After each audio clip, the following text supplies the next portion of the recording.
రేగొండ మండలంలోని తిరుమలగిరి గ్రామంలో శుక్రవారం ప్రజాపాలన గ్రామ సభను అధికారులు నిర్వహించారు.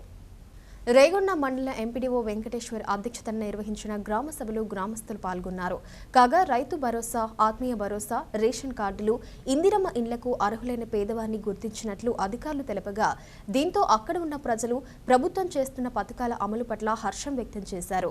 ఈ సందర్భంగా కాంగ్రెస్ నాయకులు మాట్లాడుతూ, ముఖ్యమంత్రి రేవంత్ రెడ్డి ప్రజలకు అవసరమయ్యే పథకాలను ప్రవేశపెట్టి అమలు చేస్తున్నారన్నారు. భూపాలపల్లి ఎమ్మెల్యే గండ్ర సత్యనారాయణరావు నియోజకవర్గాన్ని అన్ని రంగాల్లో అభివృద్ధి చేస్తున్నారని తెలిపారు. అవినీతి అక్రమాలు లేకుండా నిరుపేదలైన అర్హులను గుర్తించి పథకాలు అందిస్తున్నామన్నారు.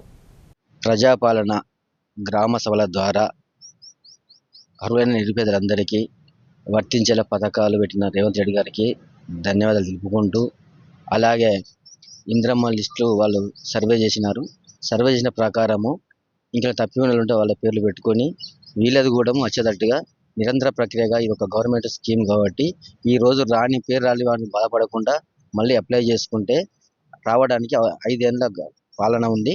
ఆ పాలన ప్రతి ఒక్కరికి వస్తాయని చెప్పి ఎంపీడీఓ గారు సభాముఖంగా తెలియజేసినారు. కావున ప్రతి ఒక్కరికి ఇప్పుడు 20 రోజుల పనికి పోయిన వాళ్ళకు కూడా నెలకు 1000 రూపాయలు చొప్పున ఇవ్వడం మంచి శుభ పరిమాణం. ప్లస్ వాళ్ళకు కూడా ఆత్మీయ భరోసా ఇచ్చినట్టు పేదలకు వర్తించేలా మంచి మంచి పథకాలు తీసుకొచ్చినందుకు కాంగ్రెస్ గవర్నమెంట్కు ధన్యవాదాలు తెలుపుకుంటూ, సీఎం రేవంత్ రెడ్డి గారు 6 పథకాల హామీ ఎలక్షన్ ముందు ఇచ్చిన హామీలన్నీ అమలు చేసుకుంటూ కూలీ రైతులకు కూడా 12,000 భరోసా కార్యక్రమాన్ని తెచ్చినందుకు ప్రత్యేకంగా అతనికి ధన్యవాదాలు తెలుపుతూ, అలాగే 10 ఏళ్ళు చేసిన గవర్నమెంట్ ముందు పాలనలో ఒక్కరికి కూడా రేషన్ కార్డు ఇవ్వలే. ఇప్పుడు వాళ్ళు 18 సంవత్సరాలు నిండిన వారికి కూడా, అప్పటి నుంచి పెళ్ళైన వారికి, ఇప్పటి వాళ్ళ పిల్లలు కూడా పుట్టిళ్ళు, వారికి కూడా రేషన్ కార్డు రాకుంటున్నది. ఇంత మంచి కార్యక్రమం రేషన్ కార్డు తీసుకొని ప్రతి ఒక్కరికి రేషన్ కార్డు ఇవ్వడానికి నిర్ణయించుకున్న రాష్ట్ర ప్రభుత్వం రేవంత్ రెడ్డి గారికి కృతజ్ఞతలు.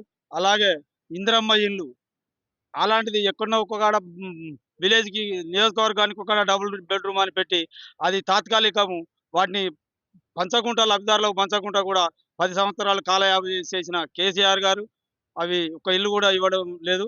అందుకే రేవంత్ రెడ్డి గారు ఎన్నికల ముందు అయితే ఏదైతే వాగ్దానం ఇచ్చిండో ఇళ్ల విషయంలో ప్రతి ఒక్కరికి, ఇల్లు లేని ప్రతి ఒక్కరికి 5 ఏళ్ల కార్యక్రమంలో టోటల్గా ప్రతి ఒక్క లబ్ధిదారునికి ఇల్లు వస్తుందని ఆశిస్తున్నాము.